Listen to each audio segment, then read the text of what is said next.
اللہ الرحمن الرحیم۔ السلام علیکم معزز ناظرین۔ آج اسلام آباد کے اندر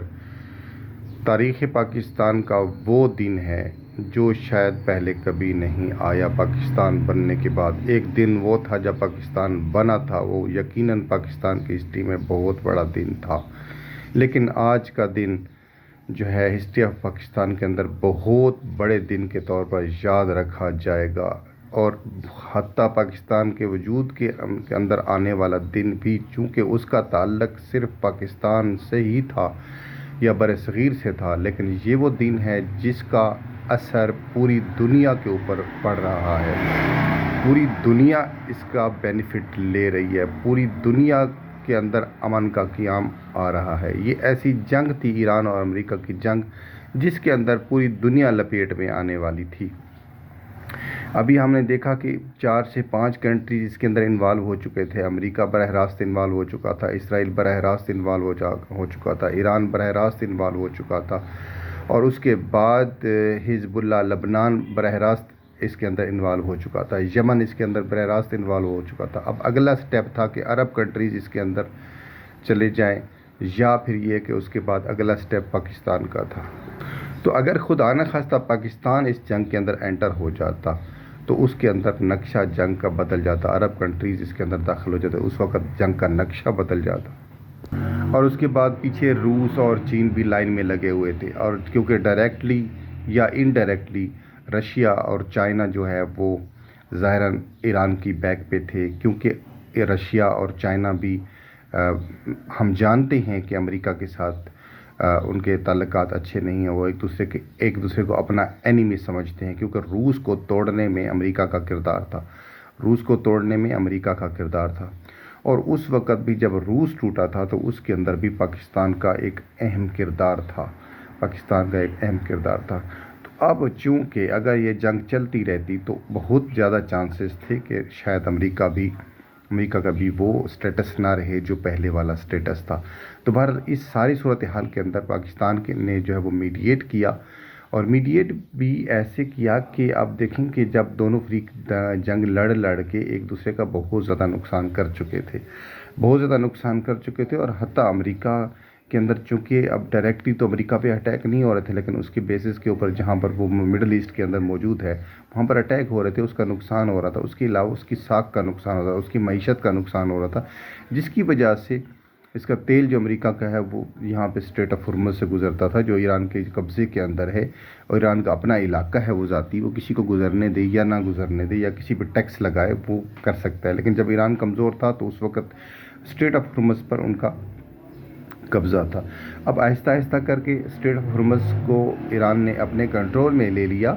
اور مکمل طور پر تجارت جو ہے اس کی دنیا کی معیشت اس کے ہاتھ میں آ گئی۔ تو آج میں آپ کو بتانا چاہتا ہوں کہ ایک بہت بڑی ایکٹیویٹی جو اس وقت اسلام آباد کے اندر ہے، کل سے جو ہے وفود آنا شروع ہو گئے ہیں، اور امریکہ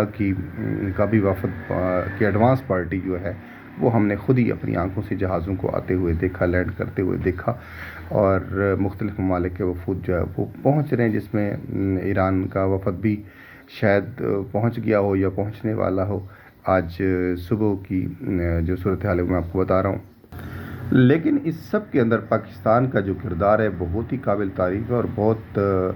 اس کا جو پیوٹل رول ہے، بہت بنیادی رول ہے، بہت اہم رول ہے پاکستان۔ تمام دنیا جو ہے اس وقت پاکستان کے ساتھ رابطے کر رہی ہے، ٹھیک ہے، تمام دنیا کے اہم ممالک، فرانس ہو گیا، جرمنی ہو گیا، ٹھیک ہے، اور جتنے بھی کینیڈا ہو گیا، بہت سارا چائنا ہو گیا، رشیا ہو گیا، بہت سارے ممالک جو ہیں اس وقت پاکستان کے ساتھ ڈائریکٹلی رابطے میں ہیں۔ ایک وہ وقت تھا کہ جب پاکستان کو اگر ان کنٹریز سے رابطہ کرنا پڑتا تھا تو بہت محنت کرنی پڑتی تھی، اور بہت مشکل سے روابط ہوتے تھے، اور پاکستان اپنا موقف یا اپنی کوئی ڈیمانڈ یا اپنا کوئی معاملہ جو ہے ان کے سامنے پیش کرتا تھا۔ تو ہم کہہ سکتے ہیں کہ ایک بہت بڑی ایکٹیویٹی جو ہے وہ اس وقت اسلام آباد کے اندر جو ہے وہ ہو رہی ہے، اور پوری دنیا کی نظریں اس وقت اسلام آباد میں ہیں۔ اسلام آباد اس وقت most favourite city in the world اس وقت ہے، سب کی امیدیں، سب کی نظریں اسلام آباد کی طرف ہیں۔ دنیا کا جو عالمی میڈیا ہے اس کی مکمل طور پر جو ہے وہ اس وقت فوکس کیا ہوا ہے اسلام آباد کو، اور یہ اسلام آباد کو اللہ نے جو ہے جو عزت اور مقام اس وقت دیا ہے، یہ خوش قسمتی ہے اور ایک حیرت انگیز معجزہ ہے ہسٹری آف پاکستان کے اندر۔ اس وقت ہم یہ نہیں کہہ سکتے کہ پاکستان کے کسی خاص آفیشیل کی بہت بڑی محنت و کاوش کی وجہ سے یہ نہیں، یہ پاکستان کے اوپر اللہ کا ایک کرم ہے اور اللہ کی ایک عنایت ہے اور اللہ کا لطف ہے کہ ایک مسلم کنٹریز کو بچانے کے حوالے سے پاکستان کا ایک کردار اللہ نے اس سے عطا کروانا تھا تو وہ ہوا۔ تو یقیناً اس وقت جو لوگ پاکستان کے اس کے اندر فریم ورک کے اندر موجود ہیں، یقیناً وہ بھی محنت کر رہے ہیں، اس کے اندر کوئی شک نہیں ہے، لیکن اللہ کا ایک خاص کرم ہے اس وقت پاکستان کے اوپر، اور پاکستان اس وقت پوری دنیا کی امیدوں کا مرکز بنا ہوا ہے۔ اور اس وقت راولپنڈی اسلام آباد کے اندر مکمل طور پر ہائی الرٹ کی پوزیشن ہے، اور مکمل طور پر اسلام آباد جو ہے وہ سیل ہے، اور وہاں جیسے کہتے ہیں نا کہ چڑی پر نہیں مار سکتی، تو وہاں پر کوئی چڑی پر نہیں مار سکتی، کوئی ایسا بندہ وہاں داخل نہیں ہو سکتا جو غیر متعلقہ ہو۔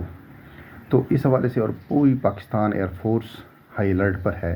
اور اس کے علاوہ پوری پاکستان آرمی، پاکستان نیوی مکمل طور پر، کیونکہ اندرونی اور بیرونی کسی بھی قسم کی ناخوشگوار چیز کو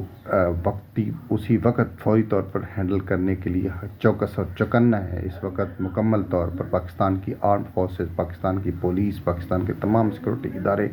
پاکستان کی تمام انٹیلیجنس ادارے۔ تو اس وقت تمام کے تمام ادارے، حکومت کے تمام کابینہ اس وقت ایکٹیو اور مکمل طور پر اپنے اپنے دفاتر کے اندر موجود ہے،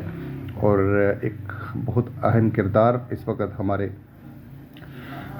وزیر اعظم صاحب، نائب وزیر اعظم صاحب کا ہے کہ وہ دنیا کے ساتھ ڈائریکٹلی جو نیگوشیٹ کر رہے ہیں، جو بات چیت کر رہے ہیں، اس کے اندر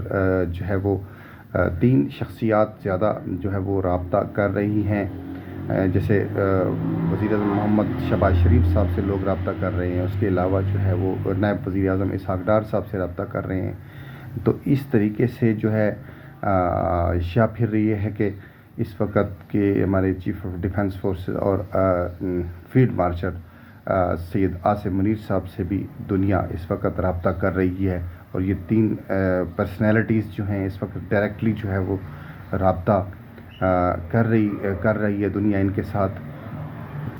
تو اس وقت تمام حکومتی مشینری، چاہے جو لوگ حکومت میں ہیں، چاہے جو لوگ حزب اختلاف میں ہیں، اس وقت پاکستان کے اندر بھی ایک ہارمونی کی فضا ہے اور ایک اتفاق و اتحاد کی فضا ہے، اور سب قوم مل کر اپنے مہمانوں کا جو استقبال کر رہی ہے اور پوری دنیا کو امن دینے کے لیے کوشاں ہے۔ تو اس کے اندر اب ہم دیکھ رہے ہیں کہ کوئی اپوزیشن نہیں نظر آ رہی، کوئی پاکستان کے اندر سارے کے سارے مسائل پیچھے چلے گئے ہیں، لوگوں نے اپنے مسائل لوگوں کو بھول گئے ہیں، اور لوگ کہتے ہیں کہ دنیا کے اندر امن ہونا چاہیے، ہمارا ایک اسلامی ملک جو ہے اس کو سیف ہونا چاہیے، بچنا چاہیے،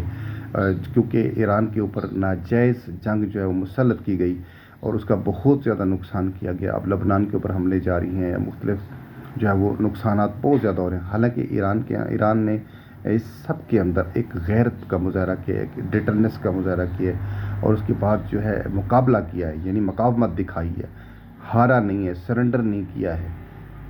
تو سرنڈر کرنے والی قوموں کی جو ہے وہ نام و نشان اس دنیا کے اندر مٹ جاتا ہے۔ تو اب ہم نے دیکھا کہ ایران کے واقعے سے چند دن پہلے ہم نے دیکھا کہ وینزویلا کے اندر یہی چیز، کیونکہ وینزویلا کے اندر بھی تیل ہے اور وہاں پر امریکہ جو ہے وہ تیل پر قبضہ کرنا چاہتا ہے، تو وہاں پہ آرام سے گیا اور اس کے صدر اور اس کی بیوی کو، پوری فیملی کو اٹھا کے لے آئے اور پیچھے جو ہے وہ سسٹم چینج کر دیا اور ہر چیز اپنے کنٹرول میں کر لی، کیونکہ وینزویلا کی جو عوام ہے وہ نہیں اٹھی، ٹھیک ہے۔ لیکن یہاں پہ تو صورتحال مختلف تھی، ایران